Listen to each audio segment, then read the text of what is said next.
సందర్భంలో మరి కాంగ్రెస్ పార్టీ అధికారంలోకి రాకముందు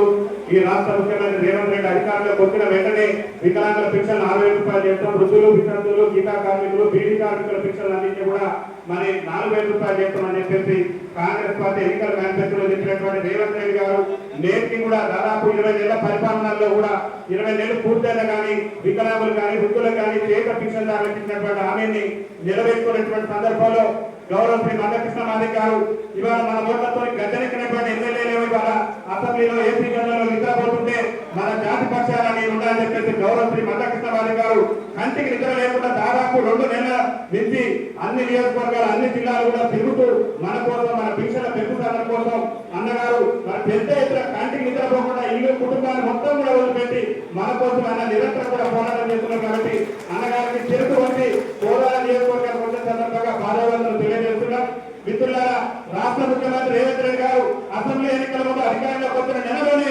పింఛన్లు అన్నింటి కూడా డబల్ చేస్తున్నట్టు చెప్పేసి హామీ ఇచ్చి నేటికి కూడా పింఛన్లు పెంచకుండా మన పట్ల విమర్శ చూస్తున్నటువంటి నేపథ్యంలో గౌరవ శ్రీ మందకృష్ణ మాదిక్ గారి సారథ్యంలో ఈ రాష్ట్ర ముఖ్యమంత్రి రేవంత్ రెడ్డి మెడలు వచ్చి మనందరం కూడా పింఛన్ సాధించుకునేందుకు కాంగ్రెస్ కావాల్సినటువంటి అవసరం ఉన్నది. నిరంతరం మన ఓట్లతో గద్దెనెక్కుతున్న ప్రజాప్రతినిధులు చట్టసభలో మన సమస్యల గురించి మాట్లాడకుండా కేవలం మన ఓట్ బ్యాంకు రాజకీయాల కోసం వాడుకున్నటువంటి సందర్భంలో గౌరవ శ్రీ మందకృష్ణ మాదిక్ గారు నేనున్న మీరు పింఛన్ అని చెప్పేసి మన పింఛన్ పెంపు కోసం గౌరవ శ్రీ మందకృష్ణ మాదిక్ గారు అహర్నిశలు కూడా ఈ తెలంగాణ రాష్ట్రంలో ఉన్నటువంటి 33 జిల్లాలు కూడా తిరుగుతూ మన పింఛన్దారులు అందరూ కూడా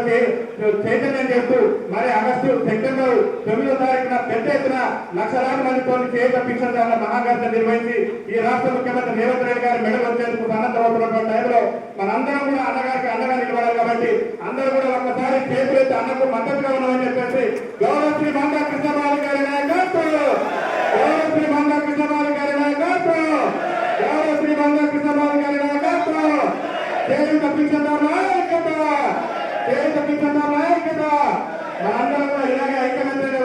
గౌరవ శ్రీ మందకృష్ణ మాదిక్ గారి సారథ్యంలో మనందరం కూడా మన పింఛన్లు రేవంత్ రెడ్డి ప్రభుత్వం ఏదైతే ఎన్నికల ముందు ఇచ్చిందో అధికారంలోకి రాగానే వృద్ధులు, వితంతువులు, గీతా కార్మికులు, బీడీ కార్మికుల పింఛన్లో 4,000 రూపాయలు చేస్తాం, వికలాంగుల పింఛన్లో 6,000 రూపాయలు చేస్తామని చెప్పి హామీ ఇచ్చారు. ఆ హామీ ఇచ్చేంత వరకు కూడా రేవంత్ రెడ్డి ప్రభుత్వం మీద పెద్ద ఎత్తున పోరాటం చేద్దామని చెప్పి తెలియజేస్తూ రేవంత్ రెడ్డి కనుక ఈ 20 నెలలు అవుతుంది ఇచ్చిన హామీ నిలవకుండా 20 నెలల నుంచి కూడా మనకి ఇచ్చిన హామీ నెరవేర్చిన రేవంత్ రెడ్డిని ఇంటి బాధ పట్టించే విధంగా మనందరూ కూడా మరి పెద్ద ఎత్తున ఉద్యమాన్ని సిద్ధం కావాలని చెప్పి తెలియజేస్తూ ఈ కార్యక్రమాన్ని పెద్ద ఎత్తున విజయవంతం చేసినటువంటి ఎంఆర్పీఎస్ నాయకత్వానికి అందరికీ కూడా పేరు పేరున వారందరూ కూడా మా వికలాంగులకు పరిరక్షణ సమితి పక్షాన పాదవందనం తెలియజేస్తూ సెలవునిస్తున్న ఈ అవకాశం.